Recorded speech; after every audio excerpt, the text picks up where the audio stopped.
recording it. There we go. Then I could sit because I also promised to send somebody something. All right. So yeah, starting from the beginning.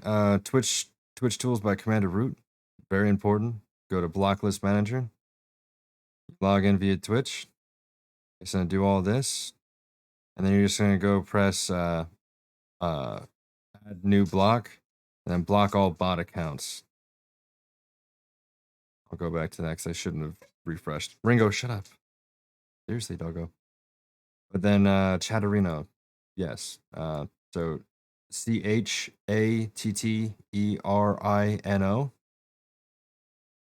and that's just a way that you could stay in somebody's chat. And whenever they ping something about you or something like that, it always like comes back at you. And you can also know when somebody's online because you can just have your Chatterino open, and you'll notice that people are talking in the chat. They're not even streaming right now. People are still using the chat. So, and then the Twitch Guru for the random clip player. So, like I said before, backed out then. I could see my leg. Give something to do while you're away, going to the bathroom, taking a dump, dookie, all that type of jazz. All you gotta do is just focus right here. Random clip player.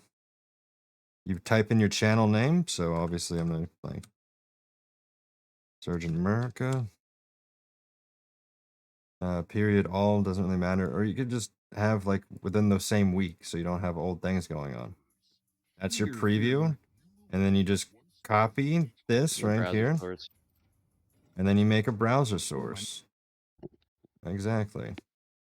So you just go in here. No,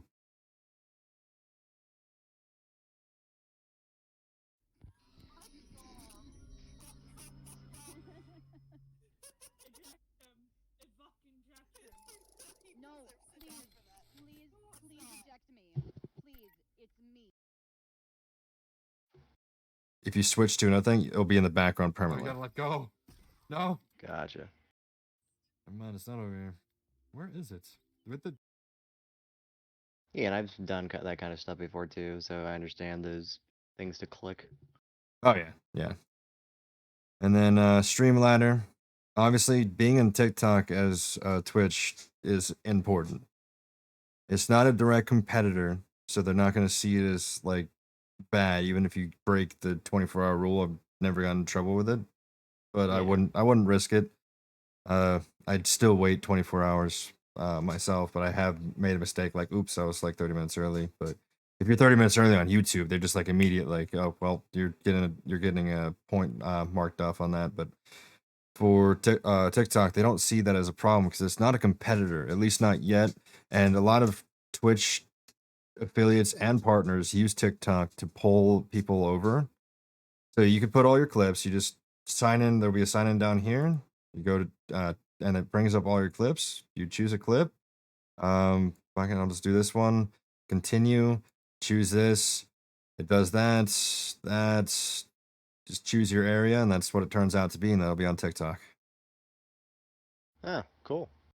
So then you just do this. It will transcode everything, and then you just download. I mean, I got a lot of converted downloads right here, but yeah, you just do that, and you'll be able to get just real easy, real quick uploads into TikTok. Gets your stuff out there. Also, obviously, you don't want to just keep only that. You want to follow with some of the viral stuff on TikTok. And I'll show you why.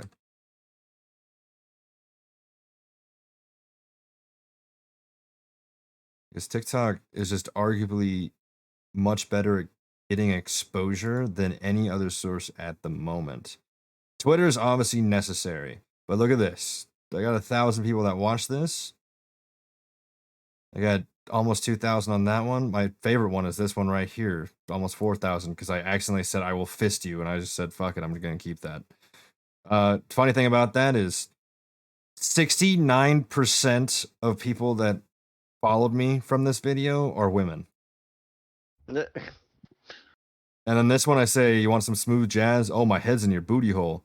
And like 56% of the people that followed me from that are women. So how do you know how do you know these percentages? They have like good analytics and stuff, and you'll be able to look up the analytics on the source. So they they break it down with like age, uh, sex, gender, and like everything. They're really good about that. It helps you figure out what your base is gonna be. I just posted this right before talking to you, and I'm already at 8, which is not great, but it's something. It's a start. I've only been doing it like for 4 days, so, and I'm already at like it's almost 16,000. I mean 1,600. Sorry. Scene.gg. This is also pretty important because if you have TikTok, which I obviously recommend you do, and if you have Twitter, which I recommend you do, and your Discord, you can have that going permanently behind the scenes. Let's see if it shows up on here. Socials. I'm just gonna refresh it.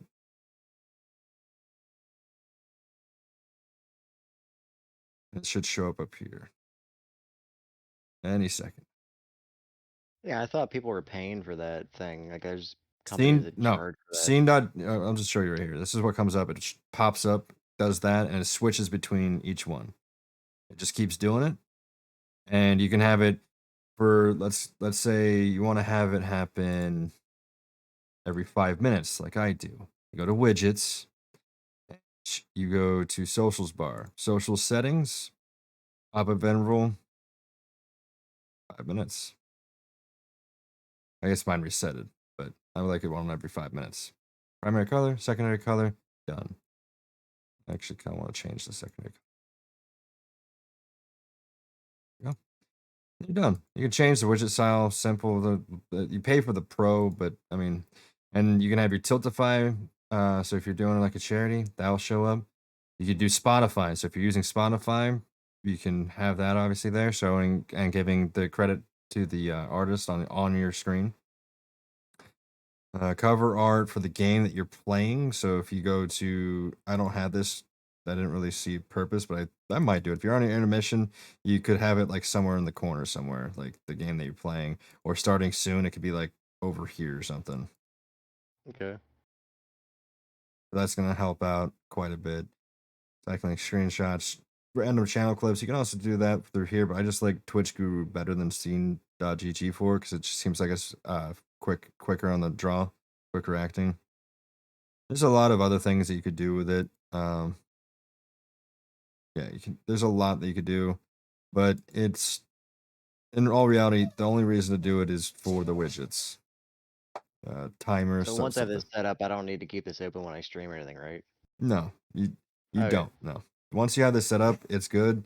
I would, if it doesn't show up one time and says like need to re-sign in, you need to re-sign in. So just every once in a while, just open up your OBS, leave it running for like 10 minutes before you stream, go get something to drink, come back, and if it needs you to sign in, just go quick, sign in, leave it. I gotta do that. That's my interview that I have to do after this. Obviously there's a lot of things you could do like timers and stuff. I got a lot of bookmarks to be entirely honest. Stream Elements. I recommend Stream Elements and OBS over Streamlabs any day. Yeah, Ever. I've been thinking about switching to Streamlabs. It's just really fucking glitchy and garbage a lot of the time. So yeah, what I'm telling you right now is OBS Studios is good on its own. Yes. Yeah, I have OBS already installed and OBS Live. I have it all set up. I just got to do the Stream Elements Yeah. conversion to switch all my commands and everything. Well, that's actually awesome. So yeah, I mean it won't really help you out too much, but I'll still go through because I do need to send this to some people to help them out because I want to make sure Yeah. people get this out there. But obviously, broadcast. You want to be able to have something that broadcasts. That's your OBS. It's gonna use like maybe 1% of the CPU usage that Streamlabs is gonna use, and Streamlabs doesn't even need to use it. It just does it. It's pointless. And then Stream Elements, you obviously yes, you want to get Ringo. Quiet down, dog. You want to get the OBS live. You want to get your merch store open. You want to get the pay. You want to get your dono link through Pay. Have it connected to your freaking what is it called? PayPal PayPal? and your banking account, so people can pay for both with Visa and PayPal, because that's important. Yeah,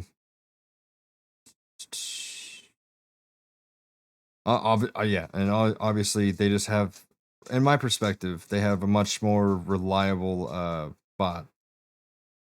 Their bot, Streamlabs bot, has crashed on me and stops working after 2 hours of running my stream every time. It only works for the first 2 hours. After that, the bot's gone. I never see it again. But this one, the bot was there the entire time. It never disappeared on me. It's been perfect, to be entirely honest. So I don't know why I didn't do OBS and Stream Elements sooner. I was doing Streamlabs for so long, and then realized it was absolute dog shit. And then I switched back to OBS Studios, and I took all my overlays and everything with me from Streamlabs. I can show you how to do that. It's pretty simple. It's a lot of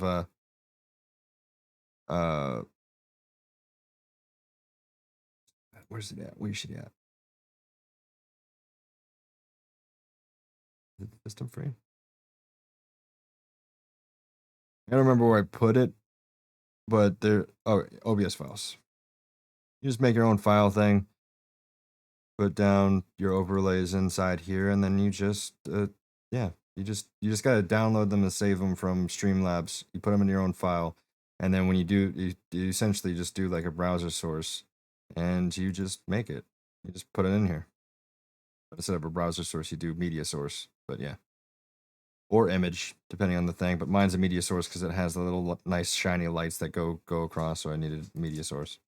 So if it's a moving thing, I already saw that you had like a Capamon, so that's not really something I need to really go over at all. Yeah. Capamons are awesome. They're a nice little thing to add onto your thing. I have one, but I don't have it active right now because I was just like, I don't want to do extra work. I got a lot of questions about that. Like you're like, oh, that cat's cute, or like, oh, I have some Capamons. trigger commands. Capamon's Nah, amazing. Yeah, I have like trigger commands that like say sometimes like rude shit, and people are like, your cat's rude. I'm like, well, maybe you're being rude. I know, right? And then if you're really looking for the views, Solinome is going to help out.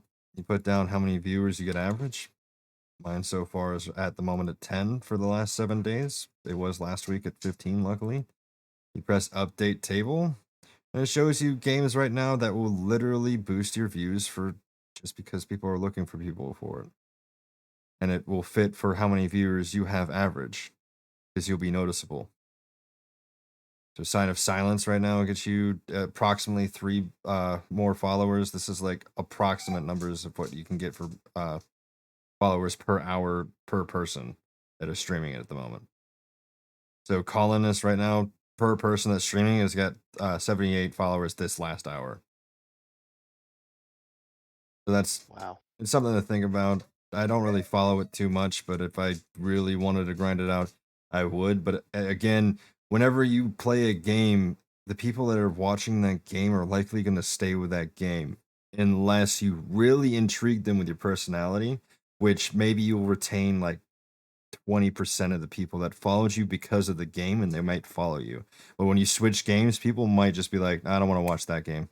And then you'll see a dip when the game switch. So you just really got to be careful about that. It will help maybe, but it really depends on your marketability of your personality, which you have a good personality, so I don't see why not. But same thing with Twitch Strike, it does pretty much the same thing, but it's just a little more broad based. It's just like, all right, well, what's good to stream right now? Okay, well, only the top 5% of streamers only owns like 25% of this one. That's not too bad. Retro games only 4%. ASMR only 9% of them. So, and there's a ratio of 54 people per stream. And you can see stuff like that all over the place. So you're saying right now retro would be good to play? Retro games, yeah, retro games would be pretty good to play. Ratio of 42 people per stream, 164. It'll make you 165. There's only 4% of big names on it. So that means whenever somebody leaves one of these things, it's likely they'll be looking for another group, another person. And if you're high on the list, like I'm pretty sure most people will know this, but you just go to twitch.tv and you just go to look, follow a game, and you go to, let's say, retro, The presidential and you click on retro, and yes, it's pretty accurate how much it was, about that many followers. That's demonic, but he's the biggest name on here. Everybody else is pretty small. So honestly, this person will be first on the list when they go through it because it'll be recommended by you, or they might just go viewers high to low because people like to find the higher views because obviously they're getting something right, and they'll be like, well, these guys have higher views. So the higher you're up on this list, the better off you'll be. Yeah. So the more you rise, the higher you'll get. Yeah, Twitch Strike is not the end all be all, but you do want to like check on Twitch Strike and then go back to Twitch and be like, do the numbers really match? How well is it going to be? Is it misleading? Is this the type of people that I want to keep in my stream forever? Because they'll always want you to play retro. That's like the negative part of it. You'll Yeah. never not be able to want to. And then the last thing is, well, re-plugins or Reaper plugins. I'll send this to you real quick.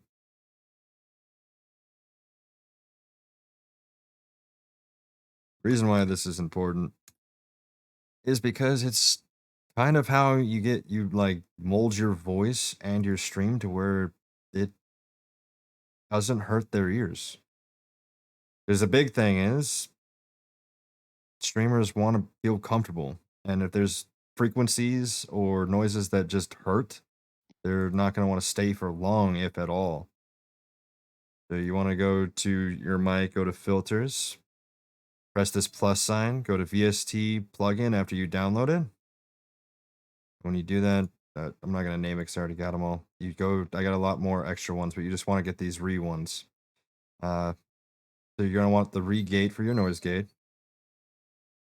The noise suppression goes from OBS Studio. I don't know if Streamlabs has it, but it removes automatically everything. And it's the biggest thing on OBS Studio that takes CPU. And it's active at this very moment. And I still think that I'm getting... I don't need that. Yeah, 7.7, well, 6.8%. It's not bad at all. You go over here, you get to the noise gate. The reason why this is so good is because it shows you everything. Like if I go quiet, it's going to show my level of where I'm quiet, which is a little bit under where my decibel level is. So every noise, my fan, the computer, my clickety clicks, my clankety clanks, they're all covered. And the noise suppression also helps with that as well. It's just like anything that passes through here that the noise suppression, the CPU picks up and is just like, this is not a human voice. This is something that probably shouldn't be picked up. It'll think about it, cancel it. And if during the cancel, it makes the noise quality go down, they'll be like, oh, it's needed. And they'll put it right back almost instantaneously. So it's hard to catch it if it does make a mistake. But you want this at like 400 milliseconds right here for the release, because every 400 milliseconds, it's going to recheck the noises that it's catching. So like the fan will recheck to make sure it needs to hold it still, and it'll hold it down again. Some people have it at attack 1 millisecond. I just left it at 3 because I don't really care. But yeah, noise suppression, you're going to want the higher quality. The expander, you're going to want to mess around with this on your own. What I mean by that is you're just going to hold this down and just talk and just keep going back and forth and listen to how it changes. And the way that you can do that to where you can hear it real time is go here to advanced auto properties, Elgato mic, monitor, and output. So that way you can hear yourself and you'll be able to switching, go back and forth, be like, does this sound good? Does this sound good? And just keep testing it until it sounds good. In all reality, you can do this for pretty much any of these, but Yeah, like already I have till I get a boom arm. I have a gain turned on, a compressor, an expander, a noise suppression, and a limiter. Because I can't remember which one it is, but I have one of them turned on because since the mic's so sensitive, it basically makes it that you don't hear any keyboard or mouse clicks, which is great. yeah, the noise suppression, generally. Yep. And then this is important. This looks kind of scary. I got pictures. I can send you all the pictures of exactly what it is here. If you don't want to just read from here, I have pictures of it. But the reason why it's like this is so, on one, the high pass cuts out anything that is below the 85 hertz frequency. This is things that is not going to be human speech ever. Technically you see my natural voice going there a little bit, because I do have a more deep voice, but I also want to be more comprehensible. So the human ear doesn't like that. It'll sound more mumbly, and I don't have a way to fix it. It's just how my voice is. So I knock that shit out, make it to where it doesn't do that anymore. Then obviously 2 through 8 is all gonna be banned. They're all gonna be banned. 9 is the only one that's gonna be high shelf, and then the only high pass will be 1. It makes it kind of easy. But for 2, you're gonna want that at 125 hertz at a gain of 5. You want to raise this one a little bit. You also wanted to raise the gain on the last one to 3. You want to gain this one to 5. Most people gain this one to 3 as well. I chose 5 because I want to accentuate the back end of my voice. I want to get rid of the incomprehensible mumbling portion of my voice, but I want to keep the part of my voice that is deep and boomy. So I kept that. I gained it a little bit, so it overshadows a little bit more. So it just depends on what you want your voice to sound like. If you want to sound a little more deeper, that is a natural way to go. You don't want to go over 5. Anything over 5 on any of these, 5 down, 5 up, will make your voice sound terrible. And there's only like 3 exceptions, and I'll go over that in a second. 3, band again, 250, gain of 2. All these, we're not messing with the bandwidth quite yet. We will on the next one. And then 4, frequency, 400. Again, band. This is going to be a gain loss. So you're going to go -3 with a bandwidth of 1.5. What this is going to do, what the bandwidth does is kind of makes it to where it nicks out a little more stuff. And I'll show you an example here with 6 in a little bit, but it'll make more sense when I get to 6. And if you need me to slow down, just let me know. Yeah, I'm gonna just have to do this section later. Okay, I'll just send you a rewatch picture. the videos and yeah, I'll just send you pictures of it so it's easier. I'm just being quiet because I'm listening. 15 right here for this one for number 5. You're gonna want that at 1500, and band again, -0.5 gain, and leave bandwidth normal. So this is the natural back half of your voice. This is what is comfortable for the human ear at the lower frequencies. Right here at 2000 is right when you're starting to get in higher frequencies. And that's why on 6, at about 3000 mark, you're going to want to just drop that gain to infinite. Some people drop it about halfway over here to like -18. But I like to have it at infinite, mainly because from the 2500 to the 3500 mark is generally those noises that will cause pain in the inner ear. You get rid of those, it's going to make the stream so much more comfortable for everybody listening and watching. Because anything in this cone right here is just going to be painful to the ear over time.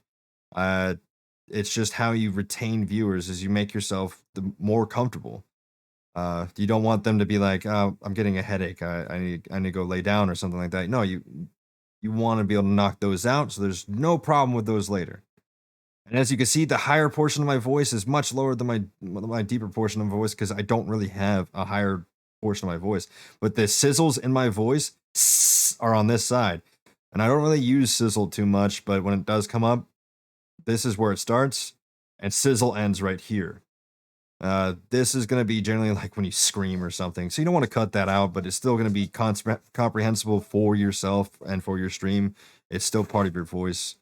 This stuff is not. This stuff is not. Neither is this stuff. And I'll get to that in a second. And then for 7, 6000, A gain, I put 2.3 because I want to be quirky. You can do a gain of 1 to 3. It's whatever you sound better with. Again, you're going to want to go down here, go to advanced properties, and just kind of put on the monitor output for these two right here and see if you like how it sounds.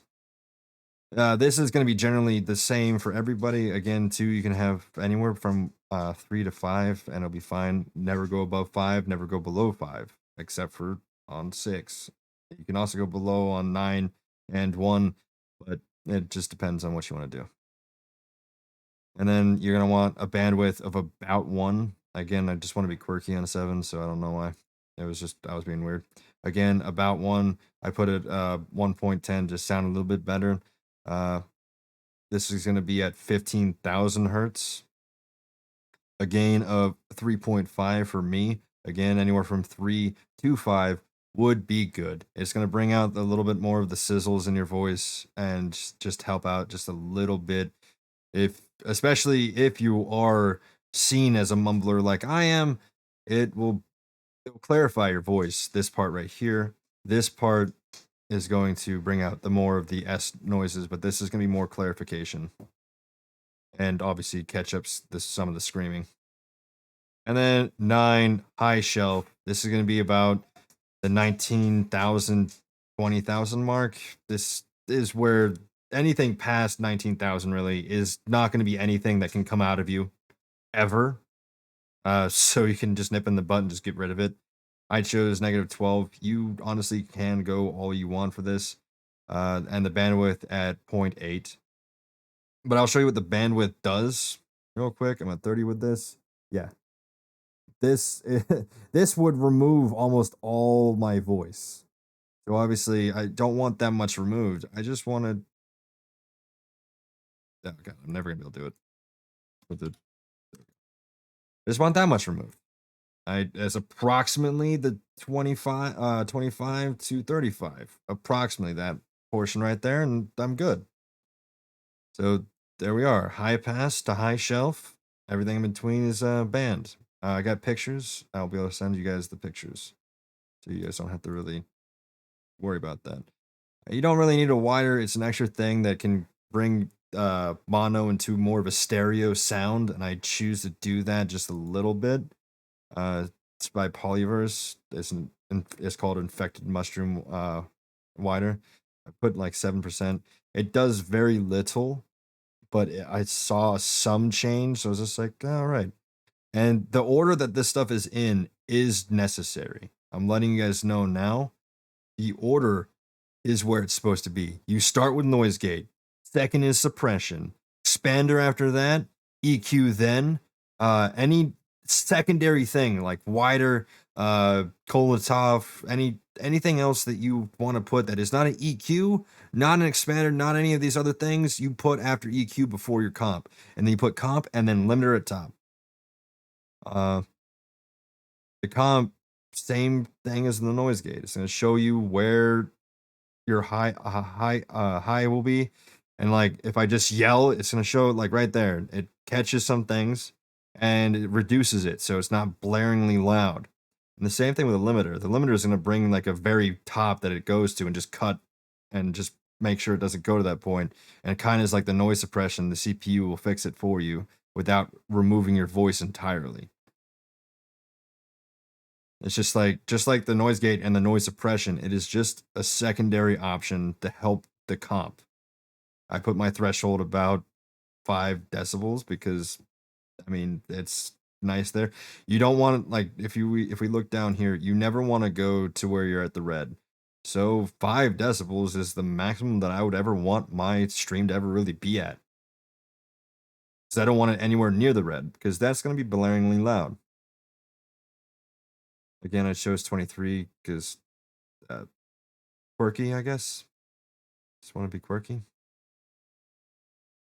There was something else that oh yeah. That's right. Then something that'll help out. Background apps. All right? Click on that. Go right here. Off. Done.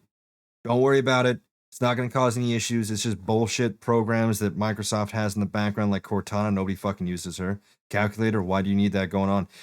It's stuff that's never Netflix. It'll open back up when you try to use it. Your Light Studio, my lights still work on my computer. Fuck it, it doesn't matter. These things will not, for some reason, Sea of Thieves. Yeah, there's not going to waste your CPU and your hardware because it does take GPU, it does take CPU, it does fuck with your shit. I promise you, it does take quite a bit. And since I've done that, because before I did that, my CPU, I mean, obviously don't open Task Manager while you're streaming, it's going to kill your CPU. But before I did that, I was at like 30% constant. I'm at 20%. A 10% change is pretty fucking good. 10% change in CPU is pretty good, especially since I am still currently using 6% of my CPU on OBS, and it's got all the stuff because of StreamElements live support. It's got everything that Streamlabs has. Streamlabs is pointless at this point. And then you're gonna want to press the Windows key, R. You bring up this %temp%. Press OK. It's gonna bring up this stuff. Just every time you see this, bloop. And the stuff that are open, obviously, you don't want to, like my IQ. I want to keep my IQ. I want to keep that. But everything else is gone. This is temporary files that will be remade again when you open up the stuff. It's not going to hurt your computer. It is safe to do. There's no problem in it. Ever. Yeah, I don't know why it took me this long to realize this, but it also helps lower your CPU usage. It also helps just increasing performance. If you have never done that and it's been like 2 years, you're going to have a really long list. It's going to take a while to delete all that stuff. But once you do, you're going to see a big improvement in performance. If you already knew that, it's not going to do much of a change, but keep it regularly cleaned out and you're going to be fine. And then obviously go to NVIDIA control panel by right-clicking on your screen up here. It takes a little bit to load up. And this, especially if you can continue to use Streamlabs, is necessary because they don't tell you this. And the next point I will also have to tell is necessary for Streamlabs as well. But you're going to want to go to power management mode, prefer maximum performance. And then texture filtering quality, high performance. Those things are necessary. Wait, hold on. You said prefer what? Maximum Prefer performance. max performance. And what was the other one? And then you're going to go to texture filtering quality and high performance. You don't need to mess with anything on there anymore. Ringo, quiet down. You said texture filter quality, high performance? Yes. All right. Then you go to adjust image settings with preview. And then you're going to want to use advanced 3D images. And then you're going to want to take me there. I'm just going to do this now so I don't forget. Oh, that's the same thing. I forgot this is the same thing. Sorry. You want to do max frame rate, 60 FPS. I know, but I paid for good hardware. I want to be able to see it. I'm telling you right now, streaming, you're not going to be able to get over 60 FPS streaming. And if you're streaming and you're getting, like, let's say 120 FPS on your computer, on your own real life screen, you're going to get jitters. You're going to get tearing because it's going to have to transcode it from 120 to 60.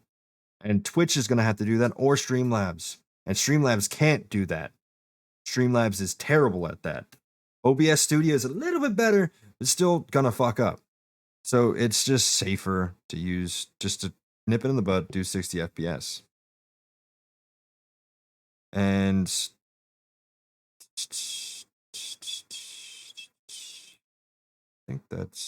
I do think that is actually. So you want to do background FPS as well. So you want to do regular FPS, so max frame rate 60 FPS, and then background application 60 FPS, and that's it. So what were the first two settings real quick? I have my control panel, but I'm sorry. Power management mode. And that's under 3D settings. Manage 3D settings, yeah. It's going to be, well, in order. We can go in order. Background application max frame rates. That's going to be the first thing you're going to come across. And you put that at 60 frames per second.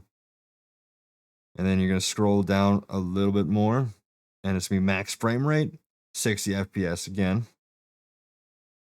Power management mode is going to be just 3 underneath that. And you're going to put that at preferred maximum performance.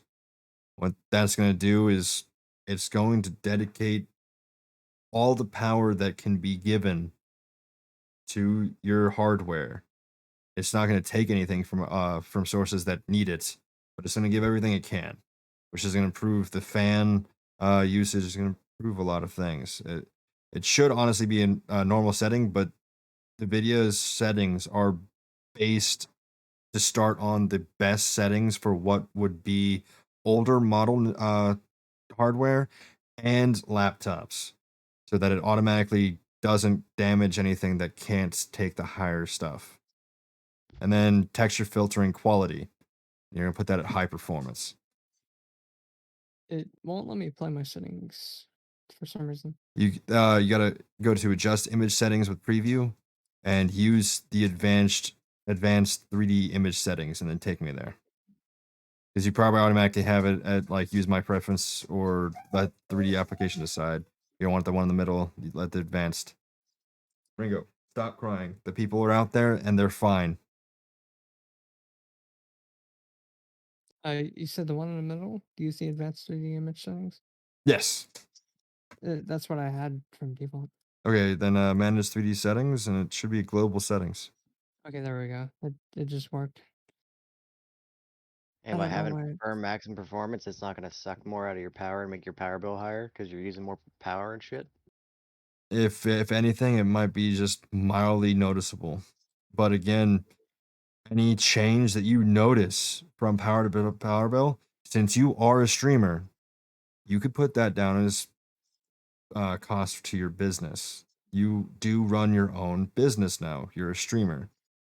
You file that in your taxes. Therefore, any expenses from streaming, subs for yourself on other streams, are tax deductible. Bits are tax deductible because you're getting your name out there. You're helping other streamers. You're networking. That is tax deductible. There's a lot of things that are tax deductible. If you do end up buying logos, which I will admit I bought a logo, it's not necessary. I was just swindled because I just really wanted to be successful, and I just was looking at a bunch of things to be successful, and it was a long, empty road of me looking at more things to be successful. It's not necessary to do that type of thing. So, but I could still tax deduct that. Anything that you pay for your business is tax deductible ever. So, yes, your mic too is now tax deductible. Your headset. If you need to buy something for your PC, I just bought a heatsink for my M2 drive. That is tax deductible. A fan to blow your dog's farts back at his face when he farts, tax deductible. If you get a costume or something, tax deductible. And I think that's all you need for this right here. And then, in all reality, from that point on, we gotta bring up, I think this will bring us there. Game bar, turn that off. You want to turn off every overlay that you have, especially if you're on Streamlabs, because Streamlabs even tells you in their fine print, all overlays will cause issues. They'll cause disconnection issues and drops in frame rate. So game bar, Discord, Steam, all the overlays will cause problems with Streamlabs. You want to turn off game capture because you're already capturing. 1 and 2 is just going to be taking more CPU from you. You don't want to turn off game mode. Don't need it. It's going to cause problems. I promise you, they're not good at getting that stuff ready for you. It's going to cause problems. And the final thing before I'm absolutely done. And it's been almost 40 minutes, so this shouldn't take too long. The last little bit. Where are we at? Properties, right? Nope, that's not it. Ringo, stop. You're bothering me. Stop bothering me. Get some help, dog. Oh, right here, settings. I missed it the first time. So you're going to go to your settings. You want to go to where it has your stream. Oh, no, not your stream. Your output, sorry. And you're going to want to put this on advanced no matter what you're doing. And this is what you want to use for that. CBR, 4500 kbs. If you have this, the stuff for that. Because I think for 4500 kbs, you need to have an upload speed of. Usually the rule of thumb's like double. Yeah, I think If it's you have, about like, 10. scaling. I think it's about Yeah, 9 10. or You need 10. about 10 megabytes per second to get that. If you don't have that upload speed, downgrade. Trust me, you don't want to lose frames or be unstable and drop the stream altogether. Keyframe, never auto, always 2. Always 2. Preset quality, profile high. Ignore this one. Psychovisual tuning on, CPU 0, max B frames 2. That's what you want for that. If you're never going to record, you don't need to worry about this. Audio, the bitrate, it's automatic, is normally good. So for the audio here, you're going to want to do the 48 kilohertz. If you have the upload speed, again, trust me. And again, always stereo, never mono. If you do mono, it's going to So mess I up have stuff. good upload speed. Is going from 44.1 to 48 gonna really make a huge difference? What is the question here? I was saying that no, I have fiber, so I have a gig up and a gig down. So from switching to 44.1 to 48, would I notice any big difference in audio? 44 to 48 will be a slight. It'll be people that listen to music will notice it. It is noticeable. It's not huge, but it's noticeable. You can get away with just having 44. It'll be fine. You can get away with it. Also, I forgot to say the reason why this is 45 kilobytes a second is because, or kilobits a second. Yeah, it's kilobits. It's because it is for 720p. Mainly because until you reach partner on Twitch, if you stream at 1080, the people that are watching on older phones or even phones in general cannot downgrade to anything else. Transcoding is not permitted once you get above 1080 unless you're a partner. So at 720, if you're one of the first few in your area, so if there's, because it will run out eventually, but if you're, because it goes by area, it goes by server area. If you are like in the first, like, I don't know exactly the number, but if you're like the first 100 or whatever that is streaming in that hour, you'll have transcoding for your entire stream or 720 and under. But if you have 1080, you are stuck. You and your viewers are stuck at 1080 unless you choose, hey, I'm sorry, I'm going to back out, I'm going to change my settings, restart my stream. Then the people that want to watch me that can't watch me right now because it's unbearable because their phone can't handle it or because their internet can't handle it, you don't want to deal with that. Just, you want to have it at this and then try to stream at a good time every day where you notice, I get transcoding at this time. I'm going to keep it up. I'm going to keep going at this exact moment every time. That my time is generally about, I start my stream and I get my 5 minutes ready and I wait and start around 6:40, and that's when I get transcoding, and I keep that up every day. If I'm late, like I was late yesterday, everybody was stuck at 7:20 the entire time. And it's just an unfortunate fact about Twitch. For the video, obviously you're going to want 1080 because that's going to be your resolution, generally speaking. If it's not, then so be it. Then you want an output scale at 720.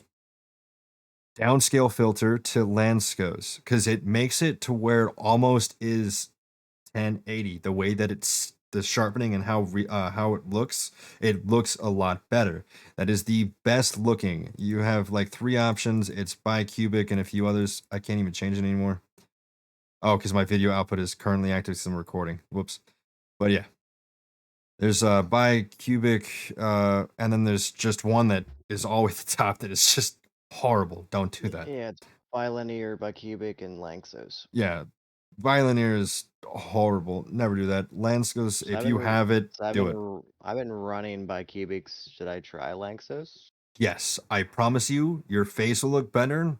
The stream will look better. I had trouble reading the stuff when we were playing last night with Jackbox. It's a little harder to read. When you do Lanskos, it's gonna sharpen the words and it's gonna pop out a little bit better, just a little bit, and it's gonna be a little easier to read. Process priority is normal, and I think that is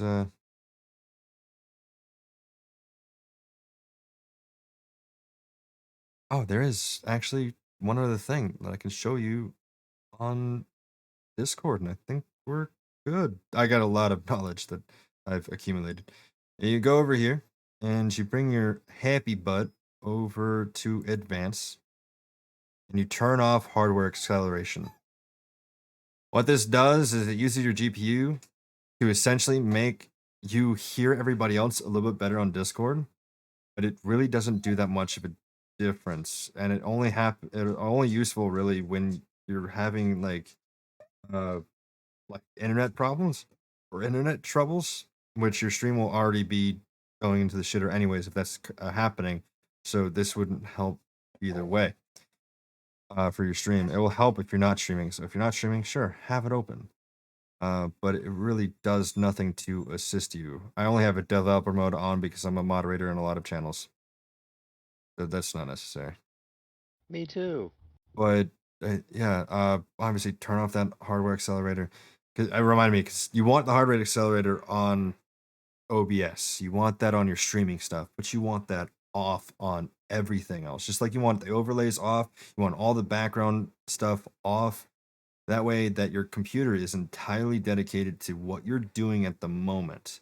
But I mean, like I said, if you wanted to switch it over and be like, hey, I want to just open this up, it'll open it up and be no problem. It's not going to cause any issues. And the temp stuff, it's temporary. It's only stuff that's going to be used while you're on it. So you delete it, it's not going to remove any save files you have. It might take like 2 seconds longer to load it because you don't have the temp files there, but if it's something that you don't generally use, then you're fine. But I think that's it.